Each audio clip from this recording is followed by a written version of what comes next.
वैजापूर तालुक्यातील शिरसगाव येथील हरिभक्त परायण गोविंद महाराज मलिक यांनी अतिशय उत्कृष्ट प्रकारचं नियोजन करून डाळिंबाची तसंच कोरपडीची बाग फुलवली। त्यांनी 1 एकर जमीन क्षेत्रात कोरपडीची लागवड केली तर एकरभर क्षेत्रात डाळिंबाची बाग फुलवली।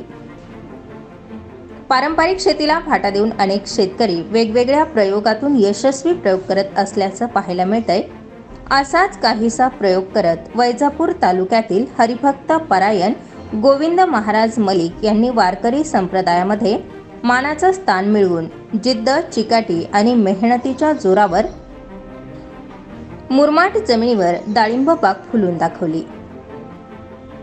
विशेष म्हणजे त्यांनी ही फक्त बाग फुलवली नाही तर त्यातून ते लाखोंचं उत्पन्न देखील मिळवत आहेत। या डाळिंबाच्या बागेसाठी त्यांनी 1 एकर क्षेत्रात 485 रोपांची लागवड केली। या काळात अनेक संकट आली पण योग्य नियोजन आणि कृषी सल्ला घेत त्यांनी आपली बाग फुलवली। आता पहिल्या वर्षात फळ विक्रीला निघणार असून त्यांना मोठा आर्थिक उत्पन्न होण्याची अपेक्षा आहे। 2 ते 3 दिवसांपूर्वी गोविंद महाराज मलिक यांच्या डाळिंब बागेच्या एका कॅरेटला 5 ते 6 हजार रुपयांचा भाव मिळाल्याने त्यांनी डाळिंब बागेसाठी केलेल्या मेहनतीला फळ मिळाल्याने समाजापुढे शेतीविषयक चांगल्या प्रकारचा आदर्श निर्माण करून अनोखा संदेश त्यांनी शेतकरी मित्रांना दिलाय। कुणीही शेतीवर नाराज न राहता नियोजनबद्ध शेती करावी, त्यातून मिळालेल्या उत्पादनावर समाधान मानावं, असं युवा कीर्तनकार गोविंद महाराज मलिक यांनी स्टार 24 फास्ट न्यूज या वृत्तवाहिनीशी बोलताना नव तरुणांना शेतीकडे चला हा संदेश दिलाय। रामकृष्ण हरी सर्वांना। मी हरिभक्तीपरायण गोविंद महाराज मलिक, गोदावरी धाम सराला भेट। आज या ठिकाणी आम्ही डाळिंबाच्या बागेत आलो होतो। सोलापुरी लाल या व्हरायटीची आपण लागवड केलेली आहे।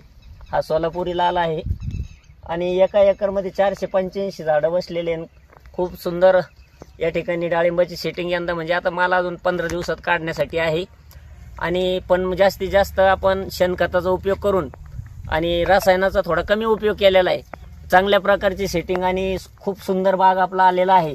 जवळजवळ एका झाडावरती 1.5 ते 2 कॅरेट माल या ठिकाणी उतरण्याची शक्यता आहे। महाराजांच्या कृपा आशीर्वादानं, भगवंताच्या कृपा आशीर्वादानं भाव पण यावर्षी चांगले आहे। पण त्याच्यासाठी कष्ट घेतले आमच्या सगळ्या परिवारानं एकोप्यानं आणि वेळच्या वेळी कुठलंही काम असेल तर ज्या वेळेला व्हायला पाहिजे, कारण वेळेला अतिशय महत्त्व असतं शेती कामामध्ये। तण काढायचं त्याच वेळेला, फवारणी करायची त्याच वेळेला, अशा वेळेमध्ये ते सुंदर कामं या ठिकाणी पार पडली आणि सुंदर बाग आपली या ठिकाणी फुललेली आहे। शेतकरी बांधवांना मी विनंती करेल की आपण या काळ्या आईनं आपल्याला आतापर्यंत खूप मोठी सहकार्य साथ दिलेली आहे। ही काळी आई धनधान्य देई, जोडती मनाची नाती, आमुची माती आमुची माणसं याप्रमाणे।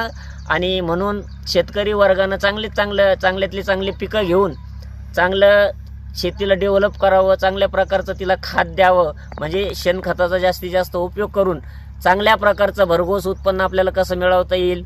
सरकारच्या ज्या शासनाच्या ज्या योजना आहे, पॉली हाऊस उभारणी असेल, मग त्याच्यामध्ये वेगवेगळी गोष्टीची लागवडी वगैरे असतील, असं उत्पन्न मिळवावं शेतकऱ्यानं।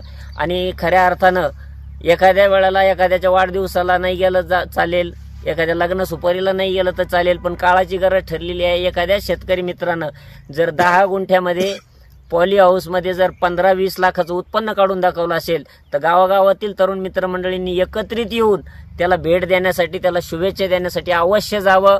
तुमची ही सुद्धा मी या ठिकाणी या भेटीसाठी वाट पाहतो। एक दिवस तुम्ही अवश्य मला या ठिकाणी भेट द्या। आज भेट देण्यासाठी आदरणीय आमचे वाघदादा जे लासलगाववरून पूनम मोबाईल शॉपीचे मालक आहे ते स्वतः उपस्थित झालेले आहे। त्याचबरोबर आदरणीय दीपक भाऊ ढोकळे ते या ठिकाणी उपस्थित झालेले आहे।